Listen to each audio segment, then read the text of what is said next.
But then we move on to the NWO Hollywood Hogan about 4 years before it would actually come to be. No, tell me I'm wrong. Because we get the first appearance of Hulk Hogan on Monday Night Raw. And spoiler alert, it's going to be one of his only appearances for a very long time. And it's very interesting. The reason why I say Hollywood Hogan before, like 4 years before it even happens, is because this is a very different Hulk Hogan to the one we're used to. Gone is the yellow and red. Gone is the bulging muscles. Instead, we are seeing a Hulk Hogan. But that comes back. That comes back. Like 20 minutes time, we get all that. Just putting it out there. Yeah, yes. This is like a little indication as to what we could have. Or will have. And it's very interesting. Exactly. But it's very interesting. It's a black bandana, an IcoPro black and white shirt. And you take a look at this and you think like, wait a minute.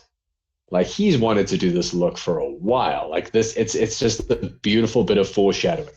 Now the situation is very interesting because Hulk Hogan, the best way that we can put it now is that Hulk Hogan had his reputation somewhat sullied since the steroid trial. Yes. He had done a disastrous interview on the Arsenio Hall show, and he had been away from WWF since WrestleMania 8. He filmed some movies, which I think got him into the public eye, but I mean, none of them were like that critical box office, straight to the moon kind of deal. Like he was successful. I'm not going to say he wasn't successful. He did good, but you know, Hulk Hogan wasn't this wasn't a returning star. This was more of the best way that I could describe it. I put this down in my notes. This gave off YouTube apology video vibes. Wait. You know what I mean? Like, wait. You're not gonna believe. Wait. You're not gonna believe me. I wrote here. Yeah. This feels like a YouTube apology video. There we go. Great minds How the think hell alike. did we write the same thing? Because that's like very niche. That's not like. Yeah.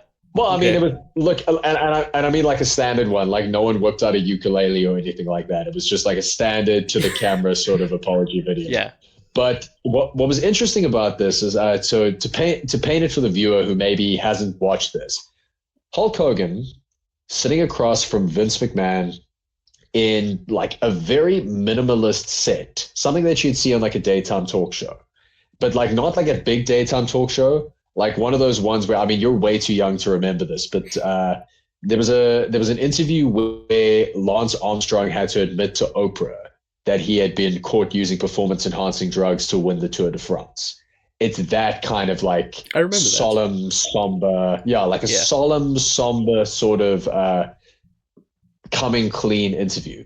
Yes. What breaks it, however, is that between Vince McMahon and Hulk Hogan is a giant picture of Hulk Hogan. I think it was around WrestleMania 3, when he is just the size of a house, oiled to the gills, properly juiced up, like flexing in the middle. And it's just it's such a juxtaposition, because what happens is that it's a close-up shot of Hogan, then it's a close-up shot of Vince, and then they do a wide shot, and then they reveal the picture.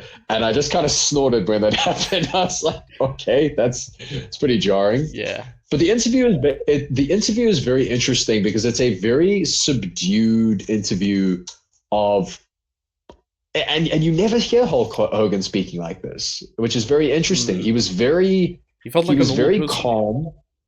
It was Terry Bollea speaking, and it was very calm.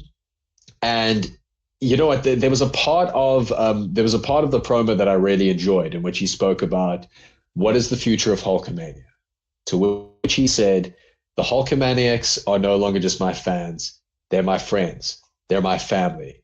And they're going to be the ones who direct me into what I do next. And I remember being a bit taken back by that. I just thought, like, it's some good stuff. Like that's like, some actually compelling nice stuff for a change, rather than just take your vitamins and say your prayers and do all that stuff. He was actually coming up with some substance for a change.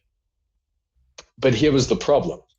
This was supposed to be an apology video.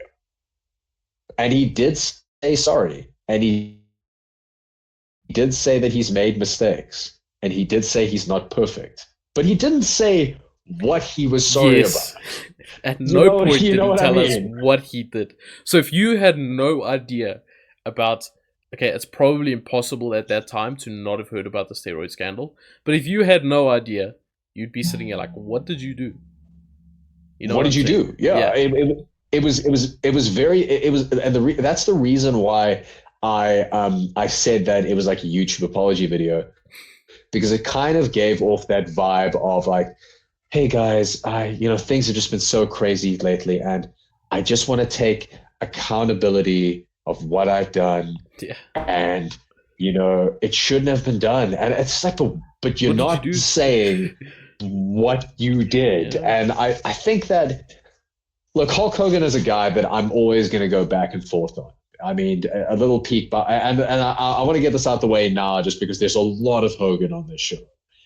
And what I'd say is that I became a wrestling fan in 2002. My first exposure to Hulk Hogan was when he came back from WCW to challenge The Rock. I had no idea what WCW was. I had no idea what the NWO was.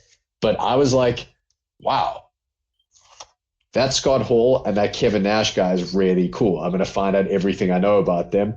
Hulk, I was like, he's interesting. But the reason why I started to fall in love with them, 2 letters, JR, Jim Ross. Jim Ross basically put over to new fans how important and how necessary Hulk Hogan was to the wrestling industry.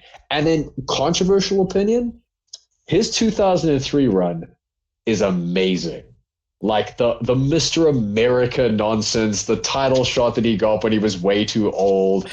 Then after that, Shawn Michaels, Randy Orton, Muhammad Hassan, Eugene, like, it's ridiculous. But I loved it. And like there was something very charming about this, like, over the top 1980s, and like no one looked like him. And then what happens is, like, as a young fan, you start to like watch the old WrestleManias, you start to read the history books. And I was like, damn, man, this Hulk Hogan guy's, he's important. But I was like, I actually started really liking him. I was like, oh, this guy's like really cool. But then the second phase of your time as a wrestling fan is being on the internet. And when that happens, like, so I stopped watching wrestling, I think 2000. Disappointing. I think like early 2006. I think the 2 things for me was like when Eddie died, when Brock left, and like I loved CM Punk, but they never put him on TV, so I kind of just gave up. And I came back in 2016, 2017, and that's when the Hogan scandal broke, and that's when I started like hearing about, unfortunately, the kind of guy that he is behind the scenes. And look, I am a firm believer of separating the art from the artist. The wrestling's very small. I mean, Hogan's a guy that I would love to like have a beer with and like chat about the business and that. He must have a million stories. Probably. But I remember all lies, but yes. You said that. I didn't say that. But I was very disappointed to like kind of find that out about him. And now we're in like a weird. Meet your heroes, and this is like finding out everything about your hero, and you're like, he's not really a good guy, is he? Look, the thing is, Hulk Hogan, he's very much one of those guys that he is controversial, but he's important. And I think that's the best way that we put it. Agreed. I do have some comments for later on in the night, which I can't wait for. Yeah. But let's continue where we get onto our. So basically, Hulk Hogan ends off with everyone knows the Hulk Hogan demandments, which is take your vitamins, say your prayers, but he decides to add one more: believe in Hulk Hogan. I believe that he's going to ruin the next WrestleMania. Oh my God. That's what I believe. You're so salty.